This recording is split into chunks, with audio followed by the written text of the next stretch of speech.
네, 종교인 과세 법안 소득세법 개정안을 심의하기 위한 국회 조세 소위가 내일 열린다고 합니다.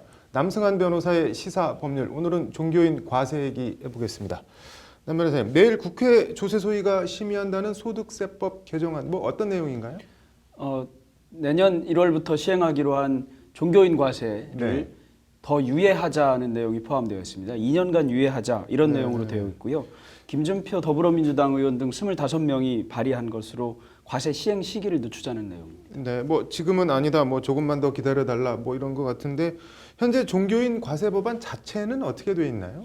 네, 종교인 과세 법안은 2015년 12월 2일 국회 본회의에서 통과가 됐습니다. 네. 그래서 종교인에게 과세를 하는데요. 정확하게는 소득세법 항목의 기타 소득 중에 종교인 소득을 추가했습니다. 네. 그리고 그것을 시행 시기를 2018년으로 해둔 것입니다. 네.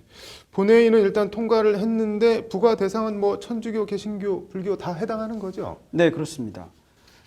천주교의 경우에는 1990년대경부터 이미 근로소득으로 납부하고 있었고요. 네. 불교의 경우에도 조계종 등에서는 찬성 입장을 밝히고 있고 이미 소득세를 납부하고 있습니다. 네. 개신교 중에 일부가 반대하고 있는 것이고요. 개신교 중에도 내고 계신 분들이 있습니다. 네.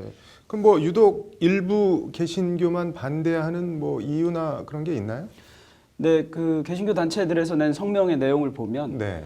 종교인 과세 항목에 문제가 좀 있어서 조세 형평성에 문제가 있다는 것을 지적하고 있습니다.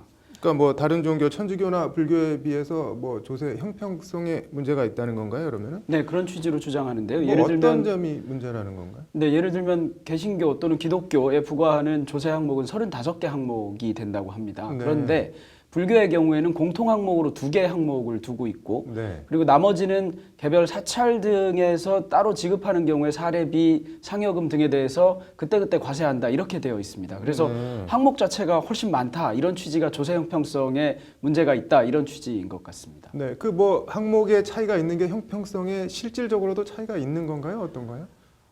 과세하는 항목이 많다면 당연히 네. 잘못하면 더 과세될 우려가 있는 것은 맞습니다. 네. 그런데 정부 입장은 좀 그렇지는 않습니다. 정부 네. 입장의 경우에는 개신교의 경우에는 그 소득 또는 뭐 지급하는 항목 등이 개별적으로 다 달라서 네. 소위 공통 항목이라는 것을 정할 수가 없었다는 것입니다. 네. 그러다 보니까 부과가 가능한 항목을 다 정하다 보니까 그게 35개 항목이 됐다는 것이고요. 네. 불교의 경우에는 2개 항목 이외에 개별 사찰에서 지급하는 경우에 따라 과세할 수 있는 항목이 29개가 됩니다. 그러니까 네.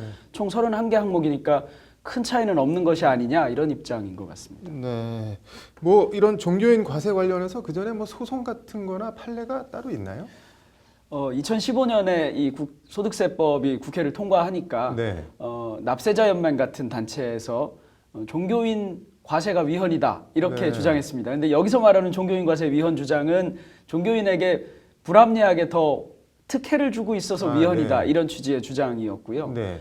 그다음에 지금 김진표 의원 등 이번에 내일 네. 심의하는 네. 김진표 의원 등이 얘기하는 위헌론이 또 있는데요. 그 네. 경우에는 종교인 과세가 형평성에 반해서 위헌이다 이런 주장을 하고 있습니다. 제가 헌법재판소 그 사건 진행 경과 등을 찾아본 바에 의하면 아직 네. 헌법 소원이 들어오거나 한 것은 없는 것으로 보입니다. 아, 논란만 있고 아직 실질적으로 뭐 심판을 제기하거나 그런 건 없는 것 같습니다. 외국은 어떻게 하고 있나요? 대부분의 경우에 종교인 과세를 하고 있습니다. 그런데 특히 독일 같은 경우가 좀 독특한데요. 독일의 경우에는 신자들, 그러니까 국민들에게 종교세를 아예 한 8에서 9% 정도 더 걷습니다. 네. 그렇게 한 다음에 그것을 그 성직자에게 사례금으로 나눠주는 구조를 택하고 있고요. 네. 미국은 종교인이 일정한 수입을 갖고 있으면 과세한다고 합니다. 네. 뭐 캐나다, 일본의 경우에도 과세하는데요. 이 경우에는 따로 종교인 소득으로 분류해서 하는 것이 아니라 그냥 소득이 일반. 있으면 낸다 이런 취지로 네. 내고 있는 것 같습니다. 내일 뭐 국회 소위가 일단 열린다고는 하는데 정부는 그래서 뭐 앞으로 뭘 어떻게 하겠다는 건가요?